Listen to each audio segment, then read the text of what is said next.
வணக்கம். பழமொழிகள் கூறும் சமூக விழுமியங்கள் பற்றி ஆராய்வோம்.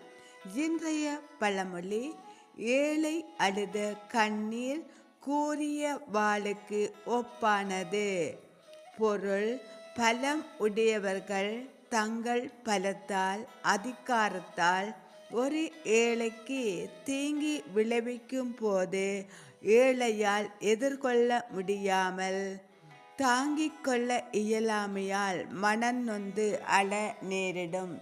அவ்வாறு மனநொந்து அழும் கண்ணீர் தீங்கி விளைத்தவர் எப்படிப்பட்டவர் ஆயினும் அவரை அழித்துவிடும் சக்தி கொண்டது என்பது ஆகும். இன்றைய பழமொழி, ஏழை அழுத கண்ணீர் கூரிய வாளுக்கு ஒப்பானது. பொருள்: பலம் உடையவர்கள் தங்கள் பலத்தால் அதிகாரத்தால் ஒரு ஏழைக்கு தீங்கு விளைவிக்கும் போது எவரால் எதிர்கொள்ள முடியாமல் தாங்கிக் கொள்ள இயலாமையால் மனநொந்து அழ நேரிடும். அவ்வாறு மனநொந்து அழும் கண்ணீர் தீங்கு விளைவித்தவர் எப்படிப்பட்டவர் ஆயினும் அவரை அழித்துவிடும் சக்தி கொண்டது என்பது ஆகும். நன்றி.